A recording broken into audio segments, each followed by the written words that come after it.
بسم اللہ الرحمن الرحیم۔ قسط نمبر 381، دعوتی کام، مفتی محمد زید صاحب کے الزامات کا رد۔ بھائی فاروق بنگلوری، مفتی زید صاحب کی ناراضگی کا سبب، داعی اللہ اور علم دین، آداب فتویٰ نمبر 1 اور 2۔ دعوتی کام اور اس کا اسلوب۔ الحمدللہ وحدہ والصلاة والسلام علی من لا نبی بعدہ، اما بعد۔ دعوتی کام موج ہے دریا میں اور بیرون دریا کچھ نہیں۔ حضرت جی انعام الحسن صاحب رحمۃ اللہ علیہ فرمایا کرتے تھے کہ یقین مانو ہماری شان و شوکت ہماری اپنی ذات کی وجہ سے ہرگز نہیں ہے، ہماری وقعت اور شوکت تو صرف اور صرف دعوتی کام کی وجہ سے ہیں۔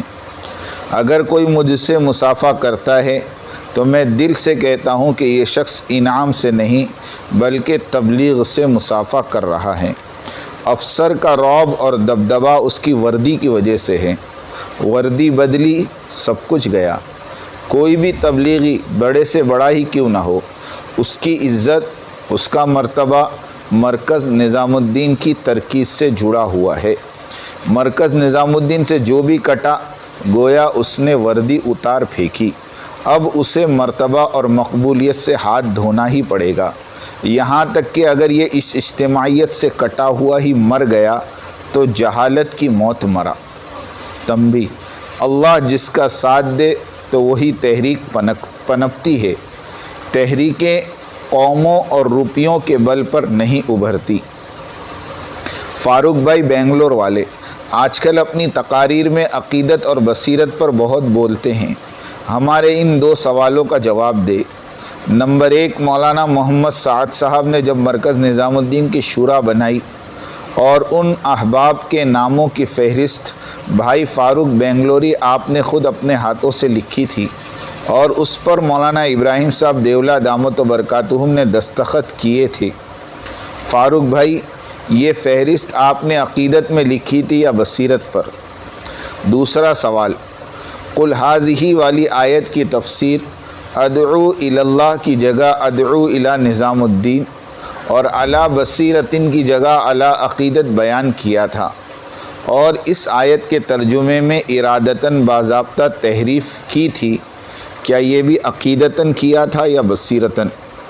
ان 2 سوالوں کے جواب آپ اپنی آڈیو میں دے دے تو سننے سمجھنے میں آسانی ہو جائے گی۔ مفتی محمد زید صاحب سلمہ کو دعوت فکر۔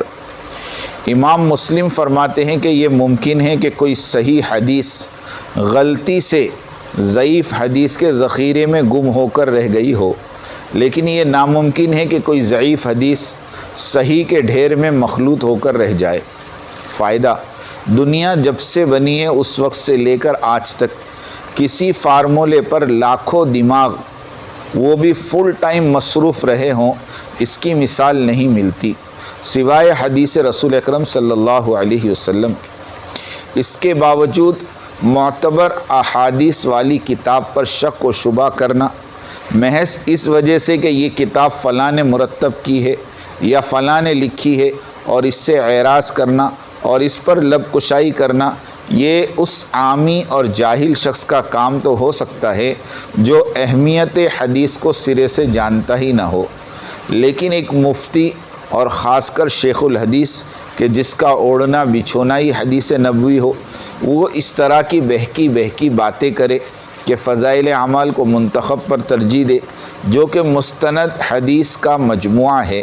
اس طرح کا عمل جانبداری اور حسد اور بغض کی غمازی کرتا ہے۔ سچ کہا ہمارے استاد محترم شیخ مبارک ابن سعید باعطا حضرمی رحمۃ اللہ علیہ نے کہ شخصیت پرستی اور مشربوں میں جکڑا ہوا محدث حدیث رسول سے ہرگز وفا نہیں کر سکتا، اس لیے کہ حدیث اس بات کی متقاضی ہے کہ سارے رسم و رواج والے عمل اس کے تابع ہو جائے، لیظہرہ علی الدین کلی، لیکن قید و بند میں رہنے والا محدث رسم و رواج والے اسلام کو حدیث پر فائق اور مقدم رکھنے کی مساعی میں لگا رہے۔ جس کا ثبوت یہ ہے کہ مطلب والی حدیثوں کے پڑھنے پڑھانے پر عمر صرف کر دے، لیکن جو احادیث اس کے اپنے مطلب اور مشرب کی نہیں ہوں گی تو دوران قرات ان سے صرف نظر کرے گا یا پھر کھانا پوری کر کے جلدی سے گزر جائے گا۔ اس لیے محدث کے لیے لازمی ہے کہ وہ اپنے اندر عشق نبوی پیدا کرے اور عظمت صاحب حدیث سے اپنے دل کو معمور کرے اور پھر حدیث نبوی کو پڑھے اور پڑھائے۔ حضرت مولانا سعید خان صاحب رحمۃ اللہ علیہ فرماتے تھے، ہے عشق محمد کے جو بڑھتے ہیں بخاری، آتا ہے بخار ان کو بخاری نہیں آتی۔ مفتی محمد زید صاحب مظاہری اور ان کے ہمنوا کی ناراضگی کا سبب مفتی محمد زید صاحب اور دیگر علماء کا حضرت جی مولانا سعد صاحب سے ناراضگی کا سب سے بڑا سبب یہ ہے کہ حضرت جی مولانا سعد صاحب دعوت و تبلیغ کو ما انا علیہ و اصحابی کی طرف موڑنا چاہتے ہیں، جو 1000% حق اور درست بات ہے، جس کا کھلا ثبوت ہے کہ مولانا سعد صاحب کی 100% تقریر سیرت طیبہ ہی پر ہوتی ہے۔ افراد کے کارناموں کا کوئی ذکر نہیں ملے گا سوائے حضرات صحابہ اجمعین، اور دوسرے نمبر پر حضرت مولانا الیاس صاحب اور حضرت مولانا یوسف صاحب رحمۃ اللہ علیہ کی نصیحتوں کے، اور مفتی محمد زید صاحب مظاہری اور دیگر علماء کرام کو اس ترتیب و نہج سے ناراضگی رہتی ہے، اس لیے کہ اس ترتیب دعوت میں رسمی اور رواجی اور قدیم نہج کا ذکر نہیں کیا جاتا۔ صاف الفاظ میں اگر کہوں کہ تبلیغ اور اہل تبلیغ کو کہہ دوں کہ تبلیغ اور اہل تبلیغ کو سیرت طیبہ کی گود میں ڈال دینا، یہ نہج ہے مولانا سعد صاحب والا، اور مفتی زید صاحب اور احباب عالم شورا کی ضد ہے کہ تبلیغ اور اہل تبلیغ پرانی ترتیب ہی پر باقی رہے اور سیرت طیبہ کی طرف رخ نہ کرے، بس یہی جھگڑا ہے۔ مفتی محمد زید صاحب مظاہری کی طرف سے پیش کیے گئے دلائل میں افراد کے کمالات اور ان کی آراء بیان ہوئی ہیں، اور مولانا محمد سعد صاحب کے بیانات ٹھوس سیرت طیبہ کی روشنی میں۔ اگر مفتی محمد زید صاحب مظاہری تبلیغی کام کو سیرت طیبہ پر ادا کیے جانے کو حق اور درست سمجھتے ہیں تو ان پر واجب ہے کہ وہ موجودہ ترتیب دعوت و نہج کی کھل کر موافقت کرے تاکہ عوام الناس کے شبہات دور ہوں، اور اگر غیر درست کام ہو رہا ہو تو اس کا تعاقب کرے ٹھوس دلائل کے ساتھ اور اسے کیفر کردار تک پہنچائے۔ امام مسلم اپنے مقدمے میں فرماتے ہیں کہ جو مقرر اور واعظ حدیث کے ضعیف ہونے کو جانتا ہو مگر دوران تقریر اس حدیث کے ضعف کو بیان نہ کرے تو اسے دوسری حدیث بیان کرنا اس وقت تک جائز نہیں جب تک کہ پچھلی بیان کردہ ضعیف حدیث کے ضعف کو بیان نہ کر دے۔ یہ مقرر اور واعظ حدیث رسول کو پہچاننے میں خائن ہے، مسلمانوں کو دھوکہ دینے والا ہے، اور فرمایا کہ جس نے جان بوجھ کر صحیح حدیث پر ضعیف حدیث کو ترجیح دی اور اس کو عام کیا تو گویا اس نے محدثین کرام کی کاوشوں پر پانی پھیر دیا۔ صحیح حدیث کا انکار کفر ہے اور اس پر عمل نہ کرنا فسق ہے۔ ملاحظہ ہو مقدمہ امام مسلم، امام ذہبی، امام ابن حزم اور امام ابن حجر اور امام شوکانی،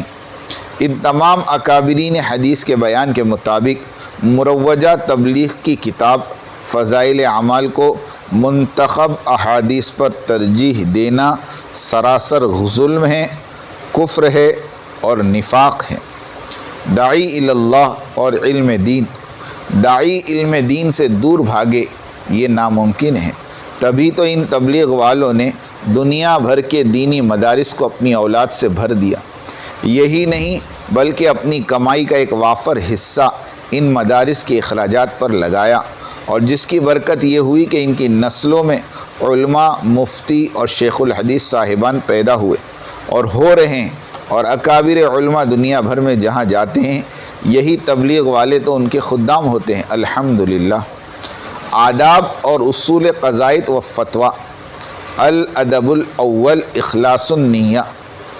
ایک قاضی اور مفتی کو دو آدمیوں یعنی دو جماعتوں کے درمیان فیصلہ کرتے وقت نیت کا صحیح ہونا بے حد ضروری ہے تاکہ یہ عظیم ذمہ داری طرفین کو قبول ہو اور یہ عمل اللہ کو راضی کرنے کا سبب بنے، اور یہ عمل بعینہ اسی طرز پر ہو جو اللہ نے نازل فرمایا، اور قاضی اور مفتی کی نیت ہی یہ ہو کہ اس فیصلہ کرنے کی وجہ سے احکام شریعت کا نفاذ ہو اور اللہ کے حدود کی پاسداری ہو اور اس کا دفاع ہو اور لوگوں کے احوال درست ہوں۔ فائدہ: قاضی اور مفتی کے کیے ہوئے فیصلوں کی مقبولیت عند اللہ اور عند الناس ہونے کا انحصار ان کی تصحیح نیت اور درستگی عمل پر موقوف ہے۔ درستگی عمل سے مراد مقدمے سے متعلق دینی معلومات کے دلائل اور مراجع وغیرہ کی درستگی اور حسن بیان ہیں۔ مولانا سعد صاحب زید مجدہ پر لگائے گئے الزامات کی مکمل فہرست ہو، ہر ایک بات پر جرح اور تعدیل ہو اور جرح اور تعدیل کا مرجع دلیل کے طور پر لکھ دیا گیا ہو، پھر بحث و مباحثہ ہو اور نتیجہ اخذ کر کے ملزم کے ہاتھ میں تھما دیا جائے اور اسے اپنی صفائی میں کہنے یا لکھنے کا پورا موقع دیا جائے، اور جب ملزم کی طرف سے جواب اور اس کے دلائل اور مراجع وصول ہوں تو کشادہ دلی اور امانت داری کے ساتھ ان کا جائزہ لیا جائے، درست ہوں تو قبول کیا جائے، غیر درست ہوں تو رد کیا جائے، اور مسئلہ اگر گمبھیر ہو تو ہم عصر قضات اور مفتیان کرام سے رجوع ہو،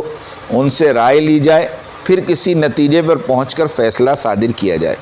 اسی طرح ہر ایک الزام کے بارے میں محنت کرنی ہوگی، اور جب کارروائی مکمل ہو جائے تو فیصلے کو عوام میں لانے سے قبل فتوے کے دیگر ماہرین کی طرف رجوع کیا جائے، اور خاص کر اگر ملزم کا تعلق کسی کمیونٹی یا جماعت کے عہدیداران میں سے ہو تو دیگر ملکوں کے مقننین سے بھی مراسلت کی جائے، ان کی رائے بھی ہموار کرے، وقت کی پرواہ نہ کرے اور عجلت نہ کرے۔ دوسرا ادب: قاضی اور مفتی اس کام کو انجام دینے کے لیے جلد باز نہ بنے، اس کا یہ جلد بازی اس کی بدنیتی کو ظاہر کرتی ہے،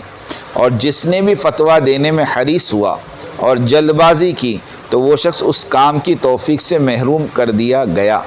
اور اس کے قلب اور عقل سے برکتیں چھین لی گئی۔ اس لیے نبی کریم صلی اللہ علیہ وسلم نے حضرت ابو ذر غفاری رضی اللہ تعالیٰ عنہ سے ارشاد فرمایا: اے ابو ذر، میں تجھے کمزور پاتا ہوں، تو کسی دو آدمیوں پر امیر نہ بن۔ دوسری روایت میں ہے کہ تو کسی دو آدمیوں پر قاضی نہ بن، اس لیے کہ قضائیت اور افتاء بھی امارت کی ایک شکل ہے۔ فائدہ: فتویٰ دینے کی حرص اور جلد بازی سے جس مسئلے میں فتویٰ دینا ہے، اس مسئلے سے متعلق صحیح علم اور صحیح بصیرت اور صحیح نیت کی توفیق سے مفتی محروم کر دیا جاتا ہے، اس کے دل و دماغ سے علم اور بصیرت کی برکت چھین لی جاتی ہے۔ جو اپنا ہوتا ہے اسے کسی کھائی میں ڈھکیلا نہیں جاتا۔ اس لیے حضور صلی اللہ علیہ وسلم ابو ذر سے فرما رہے اور اپنی محبت کا واسطہ دے کر فرما رہے: اے ابو ذر، قاضی مت بنو۔ تنبیہ: اب ہم اپنا دوسرا رخ اختیار کرتے ہوئے علماء عالم کو میدان میں لے آنے کی کوشش کر رہے ہیں کہ آؤ اور ہمارے اور مفتی ابو القاسم صاحب اور مولوی ارشد مدنی صاحب کے درمیان فیصلہ فرماؤ۔ یہ کون سا طریقہ افتاء کا ہے کہ مظلوم مولانا سعد صاحب کو مراجع بھی پیش کرنے کی اجازت نہیں اور بلا تحقیق، بلا انتظار، عجلت کے ساتھ فتویٰ صادر کر دیا جاتا ہے، اور دیگر مفتیان کرام اس کی تائید بھی کرتے ہیں اور مولانا ارشد مدنی صاحب اس فتوے کو سراہتے ہیں۔ میں تمہیں اللہ کا واسطہ دیتا ہوں اور پوچھتا ہوں کہ یہ کون سا طریقہ ہے دارالافتاء اور دارالعلوم دیوبند کا اور اس کی فتویٰ کمیٹی کا؟ عوام پوچھتی ہے: مفتی ابو القاسم صاحب، آپ مراجع اور رجوع تو دیکھ لیتے تو جواب مل جاتا، اور مفتی ابو القاسم صاحب کا جواب یہی رہتا ہے کہ مولانا سعد صاحب کے کیس کی فائل بند ہو گئی، اب چوتھے رجوع نامے کو ہاتھ بھی لگانا مناسب نہیں، ورنہ پھر سے فائل کھولنی پڑے گی اور بڑا وقت ضائع ہوگا۔ مفتی ابو القاسم صاحب کو اپنے وقت کی پڑی ہے، اور مولانا سعد صاحب اور ان کے لاکھوں پیروکاروں کی الجھن اور پریشانیوں کی کوئی فکر نہیں۔ مذکورہ بالا اصول فتویٰ میں سے اسی حرص اور عجلت بازی سے منع کیا گیا، اس لیے کہ اس عجلت بازی میں دیے گئے بے توفیق اور بے برکت فتوے نے ساری دنیا کو دنگل بنا کر رکھ دیا، اور مولانا ارشد مدنی صاحب کے خاندانی مریدوں نے بجرنگ دل کے بلوائیوں کی شکل اختیار کر لی، اور بنگلہ دیش کے اجتماع میں آئے ہوئے مہمانوں کے کپڑے، پیسے اور بستر تک لے کر بھاگ گئے، لوگوں کو ڈنڈوں سے پیٹا، زخمی کیا۔ یہ سب کچھ ہوا اور دیر تک ہوتا رہا، اور لوگوں نے مفتی ابوالقاسم صاحب سے التجا کی، خدا را اسے رکوائیں، کچھ تو کیجئے۔ تو مفتی صاحب کا پولیٹیکل جواب وائرل پر آتا ہے، ہم ہندوستانی ہیں اور حالات بنگلہ دیش کے خراب ہوئے ہیں، ہمیں ان سے کیا واسطہ۔ اور یہ سب کچھ ہوا صرف ان بے ترتیب اور بے جا فتووں کی وجہ سے ہوا۔ ان کی تائید میں دیے گئے مولانا ارشد مدنی صاحب کی عصبیت سے بھرے تبصروں کی نحوست سے تبلیغ والے اس سانحے کو کبھی بھول نہیں پائیں گے۔ ایک فتنہ خبیثہ پاکستانی عالمی شورا کو مستحکم کرنے کے لیے ساری صلاحیتوں کو اور دارالعلوم کو اور عادی جمعیت کو داؤ پر لگا دینا، یہ کیسا کاروبار ہے؟ ہوش کے ناخن لے، ساری دنیا ہنس رہی ہے آپ کے بدلتے بیانوں پر۔ اس مسئلے کو ختم کریں، اور اگر چاہتے ہوں کہ مزید بدنامی نہ ہو، اللہ حق کو غالب کرے۔ آمین ودعوانا ان الحمدللہ رب العالمین۔ بہت توجہ سننی پڑے گی، تم بات کو غلط مطلب نکالو گے اپنے ذہن سے، اور میرے ذہن میں جو مطلب ہے اس پہ غور نہیں کرو گے۔ یہ بڑی مصیبت ہے زمانے میں، بجائے جو میں چاہتا ہوں اس طرف توجہ کرنے کے، اپنے دماغ میں جو کچھ لیے بیٹھے ہو اس کو غلط رخ پر لے جاؤ گے۔ سنو غور سے۔ بات کو سمجھنے کے لیے سب سے پہلے آدمی اپنے ذہن کو اور اپنے برتن کو اعتراض اور تردد اور اشکال سے خالی کرے، اس لیے کہ اگر کسی بات کو بھی مفہوم مخالف اور کسی بات کو بھی کسی دوسرے عمل کی تردید یا اس کی تنقیص یا اس کی افادیت کو کم سمجھنے کے سوء ظن کے ساتھ سنا گیا، نفع کی باتوں سے نقصان ہونا یقینی ہے۔ اس لیے سب سے پہلے ہم اس کی نیت کریں، پوری بات سنیں گے، آگے پوری بات نقل کریں گے۔ آدھی سننا یہ بھی دین و دعوت کے لیے ناقص، اور آدھی بات کا نقل کرنا یہ تو بڑے فساد کا ذریعہ ہے۔ اس لیے بہت توجہ کے ساتھ بات سننی ہے۔ اور اگر آپ نے ابھی تک ہمارا چینل سبسکرائب نہیں کیا تو فوراً سبسکرائب کیجئے، ساتھ ہی بیل آئیکن پر کلک کریں تاکہ مزید آنے والی ویڈیو ہیں وہ آپ کو وقت پر ملتی رہیں۔